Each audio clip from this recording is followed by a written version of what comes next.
नमस्कार दोस्तों। नीतीश कुमार बिहार के अगले मुख्यमंत्री नहीं होंगे। अगर बिहार में एनडीए 122 सीटें भी हासिल कर लेता है तो भी नीतीश कुमार का पत्ता कटना तय समझिए, क्योंकि इसका इशारा गुजरात लॉबी के ही खास मुख्यमंत्री ने कर दिया है और दबी जबान में नहीं बल्कि खुले मंच से ऐलान कर दिया है। दोस्तों, हरियाणा के सीएम नायब सैनी सम्राट चौधरी की वकालत कर रहे हैं। उनका कहना है कि बिहार में सम्राट चौधरी के नेतृत्व में विजय होगी। दोस्तों, अभी कुछ दिन पहले मोदी जी के खास अश्विनी चौबे नीतीश कुमार का रिटायरमेंट प्लान तैयार कर रहे थे। अश्विनी चौबे नीतीश कुमार को उप प्रधानमंत्री पद ऑफर कर रहे थे। मुझे ऐसा लगता है कि अब बिहार की इच्छा है कि हमारे नीतीश भाई देश के उस ऊंचाई को जहां से पूरे देश की मंत्रणा होगी, एनडीए के कन्वीनर बने, नरेंद्र भाई मोदी जी के टीम में उनको उप प्रधानमंत्री का दर्जा प्रदान हो जाए तो एक बड़ी कृपा होगी। अरे भैया, अगर नीतीश कुमार को सीएम नहीं बनाना है तो बीजेपी खुलकर बोल दे, अपना चेहरा घोषित कर दे और फिर उतर जाए मैदान में। ये आइस पाइस का खेल क्यों खेला जा रहा है भैया? मतलब मोदी जी और शाह जी कहते हैं कि नीतीश कुमार के नेतृत्व में चुनाव लड़ेंगे, लेकिन बिहार के बीजेपी के सारे नेता नीतीश कुमार को मार बेचैन कर देने वाले बयान दे देते हैं। बिहार में नीतीश कुमार की मुश्किलें कैसे बढ़ी हैं, चलिए उस पर जल्दी से एक नजर डाल लेते हैं।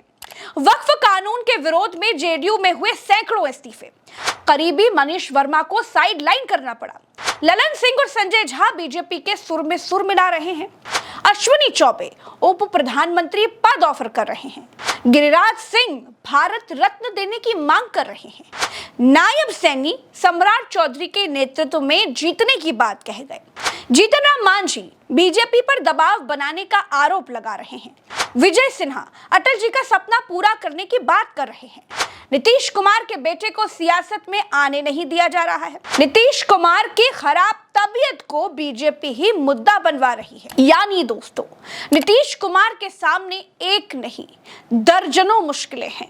भाजपा जानबूझकर ये नैरेटिव बनने दे रही है कि नीतीश कुमार स्वस्थ नहीं है, वो बीमार हैं, ताकि धीरे धीरे लोगों के दिल में ये बात बैठ जाए कि नीतीश कुमार सरकार चलाने में शारीरिक और मानसिक तौर पर सक्षम नहीं है और फिर बीजेपी अपने आदमी को कुर्सी पर बिठा दे।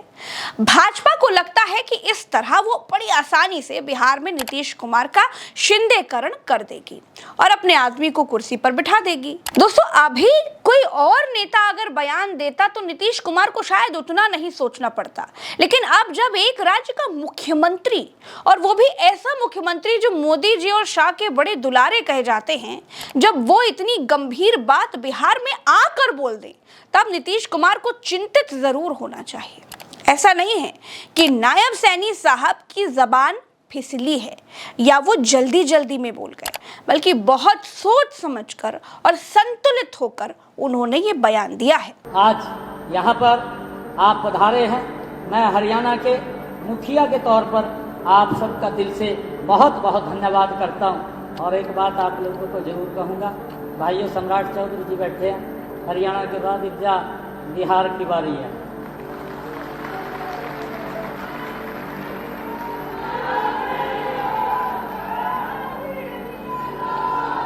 ये विजय की पताका ये रुकनी नहीं चाहिए। दोस्तों, बिहार में सामने आई एक तस्वीर और ज्यादा हैरान कर देने वाली है। 24 अप्रैल को प्रधानमंत्री मोदी मधुबनी आ रहे हैं।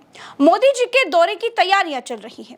एक बड़ी बैठक पटना में रखी गई है, लेकिन राज्य के मुख्यमंत्री को ही इस बैठक में नहीं बुलाया गया। बैठक में विजय सिन्हा है, सम्राट चौधरी हैं, ललन सिंह हैं और संजय झा हैं, लेकिन नीतीश नहीं है। दोस्तों, कहा जा रहा है कि कुछ दिन पहले नीतीश कुमार ने एक बैठक की थी, उसमें सिर्फ जेडीयू कोटे के मंत्रियों को ही बुलाया था, बीजेपी कोटे के मंत्रियों को न्योता तक नहीं दिया गया। तो बीजेपी ने भी बैठक की और उसमें नीतीश कुमार को नहीं बुलाया।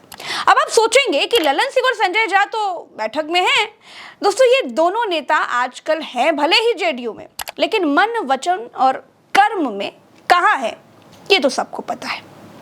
खैर, नीतीश कुमार का बैठक में ना होना, नीतीश कुमार की बैठक में बीजेपी के मंत्रियों का ना होना, नीतीश कुमार के अस्वस्थ होने का दावा किया जाना, वक्फ पर लगातार इस्तीफों की झड़ी लग जाना, चिराग और जीतन राम मांझी का नीतीश कुमार को लेकर लगभग बगावती होना, ये सब बताता है कि नीतीश कुमार और बीजेपी के रिश्ते की डोर लगातार कमजोर हो रही है और कभी भी टूट सकती है, क्योंकि खिंचाव बढ़ रहा है, दूरियां अब पहले से बहुत ज्यादा हैं। ऐसे में बिहार में चुनाव से पहले कोई बड़ा खेल हो सकता है, इस संभावना से इनकार नहीं किया जा सकता।